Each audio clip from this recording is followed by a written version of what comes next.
I don't work in the record business anymore, so I don't. Yeah, he got out. He just. Yeah, I got on good behavior. I got on good behavior. I served my time till about '98, and then I left. But I will tell you this: JD keeps popping up in my worlds. I'm in Silicon Valley. I'm in San Francisco. I'm in Palo Alto. Like JD's either been there or he's there at the same time I am. And I think it's that hunger to find out what's going on that is the difference maker. It has to be the difference maker in everyone in this room. That's why you're here. But you gotta lead with that. And I remember when we were at Columbia Records, there was one dude, he was the head of digital, and he used to get laughed at every single fucking meeting. This is a funny fucking story.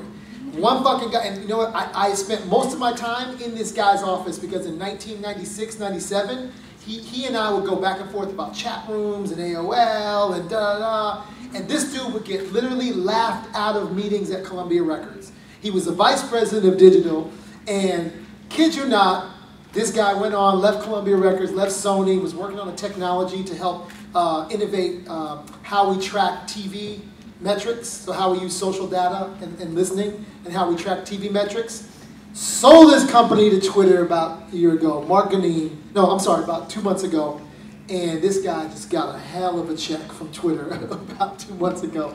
And that's the same guy, I'll never forget, that got laughed at every single meeting at Columbia Records, and they thought he was a joke. They were like, here comes Mark Ganeem with this digital bullshit, blah, blah, blah, blah, blah. And I was right in Mark Ganeem's blue office with his Japanese anime shit and listening, and that guy knew the future. He saw the future, and I was next to him, like, tell me more, tell me more. And I would honestly say to anybody, he's probably one of the catalysts for me thinking about digital in '98, even to leave the record business.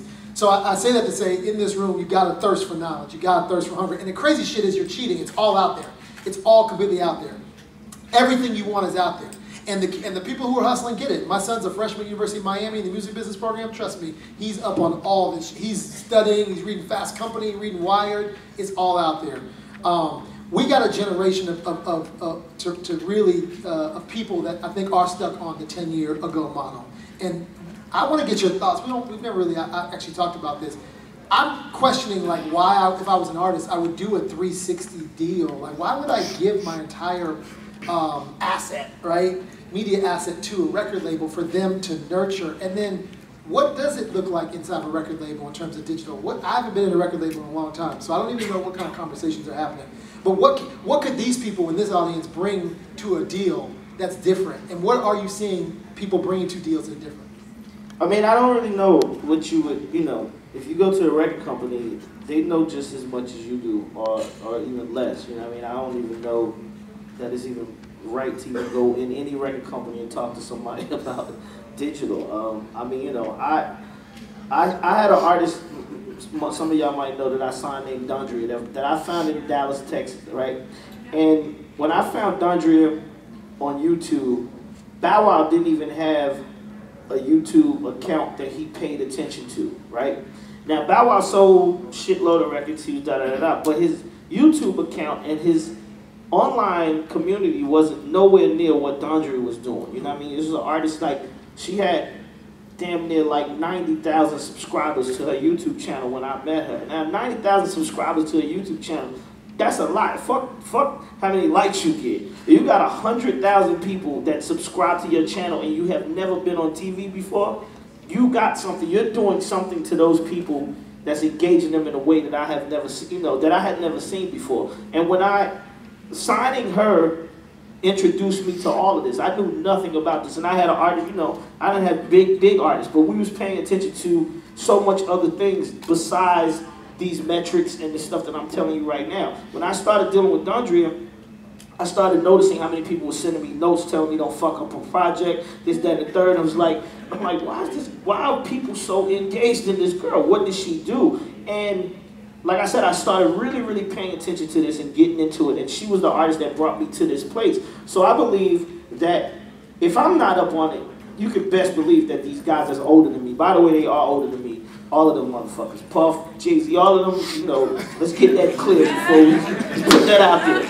They are older than me. I'm still the youngest CEO doing what I'm doing from the 90s. But I say that to say because a lot of people think that, you know, it's younger people in the music business. No more younger guys no more younger guys pushing the buttons in the music business, right? None of them. The old, they way older, the guys that really, really run these companies. So they don't know much about none of this stuff that we're talking about. So if you go to the labels, it's best to not even, you know, give them any of that piece of that you're dealing with. You know, all of y'all got cameras. Y'all go out, y'all film your own videos. I be seeing videos that look way better than shit that people put out, and they spend like $200,000-$300,000, right?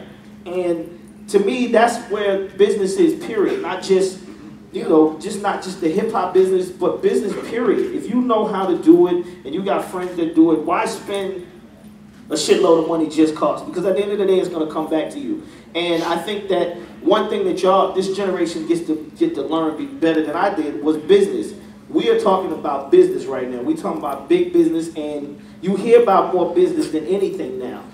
Just like the video game selling, you want to know what I know I do. I want to know what made 800 million people buy that game, right? And what is it about that game that's drawing people to it that's not drawing people to other things? And really that many people is out here doing stuff. So it's more about, you know, you learn about the business now more than I, you know, back then when I did. Like I said, it was really heavy generated about music, but now this generation really gets to learn about business. And I think that if you go to a label, make sure you walk in there talking to them about your business and how valuable all of these videos are. You know, this video stuff that you do, your own websites, your own channels, and controlling your site. Don't put none of that stuff into somebody else's hands, because, you know, 9 times out of 10, they're not going to do it better than you, and you're going to get a better sense of what's going on from just your personal. One thing about Global 14 that I learned outside of every other site that's out here is that it's my personal touch, right? And when I go to these other places where it's just strictly about business, a lot of these guys, they say, Jermaine, how is it that you're going to talk about this social media site and you're not scared that somebody's going to steal it? And I'm like, well, they have to steal me to basically do what Global 14 is doing. And people come to that site because of me, and they come because of the information that I give them and the fact that I speak to the people and I talk to them, and we can have a real ongoing conversation.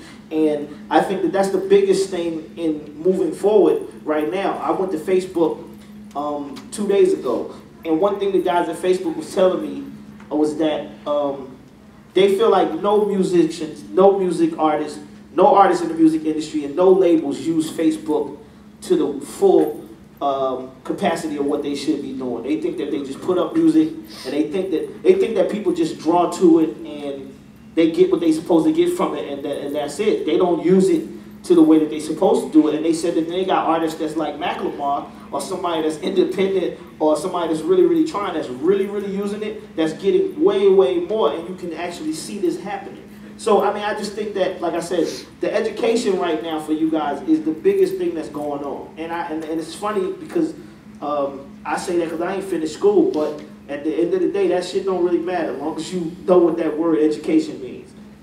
You know what I mean? And that means just keep educating yourself and keep learning and keep trying to grab information. I'm like Johnny Fox, if y'all know what that is.